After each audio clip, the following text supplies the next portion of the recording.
আসসালামু আলাইকুম। গত এক সপ্তাহে আমার কতগুলো স্বপ্ন মাটি চাপা দিতে হয়েছে, আজকের এই ভিডিওটির মাধ্যমে আপনাদেরকে দেখানোর চেষ্টা করবো ইনশাল্লাহ। তো গত কিছুদিন আগে আপনারা দেখছিলেন আমরা অনেকগুলো কোয়েল পাখি নিয়ে আসছিলাম, কিন্তু সাধারণত এই পাখিগুলো সম্ভবত বুডার নিউমোনিয়া হয়েছিল, যেখান থেকে আমরা আনছিলাম, কিন্তু আমরা করতে পারিনি। কিন্তু দুর্ভাগ্য বিষয় হচ্ছে আমাদের এখানে সবগুলো কোয়েল পাখি মারা যায়। স্বপ্নগুলো এক এক করে বিলীন হচ্ছিল, আর কষ্টে যেন বুকটা ফেটে যাচ্ছিল। তাও মেনে নিতে হচ্ছে বাধ্য হয়ে, প্রকৃতির নিয়মেই হচ্ছে এটি।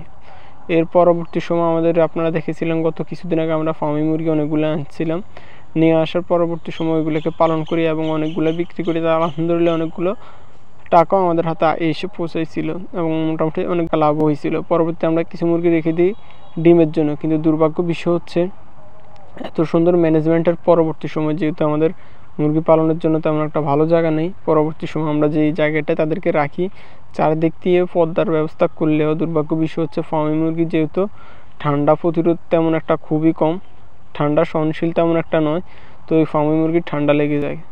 অনেক টেক কেয়ার করার পরও কিন্তু আমরা রিকভারি করতে পারিনি। তার মধ্যে 2টা ফার্মি মুরগিকে আমরা বাধ্য হয়ে জবা করতে হয়েছিল। এমন অবস্থা ওদের হয়েছিল যে তাদেরকে ভালো মানের ওষুধ খাইয়ে আমরা ভেটেরিনারি চিকিৎসকের পরামর্শ নিয়েও কিন্তু চিকিৎসা দিয়েও কিন্তু তাদেরকে সুস্থ করতে পারিনি। তো এক এক করে দুঃখ যেন আমার পিছুই ছাড়ছে না, আর কষ্টগুলো যেন আরও ভারী হয়ে বুকের মধ্যে আগলাচ্ছে।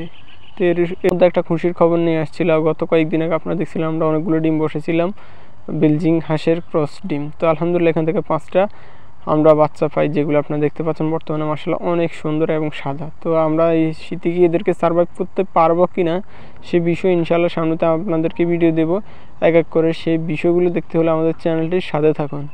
তো কি আর বলবো, খুব কষ্ট যেহেতু এই কয়েকদিন পার করতে হয়েছিল, তো তেমন একটা কষ্টের কারণে কষ্টগুলো আপনাদের মাঝে তুলে ধরা হয়নি। তো এক এক করে ভিডিওগুলো আপনাদের মাঝে তুলে ধরা হবে এবং সফলতা এবং অনেক ক্লান্তির সমাপ্তি আপনাদের সাথে শেয়ার করার চেষ্টা করব ইনশাআল্লাহ আগামীতে।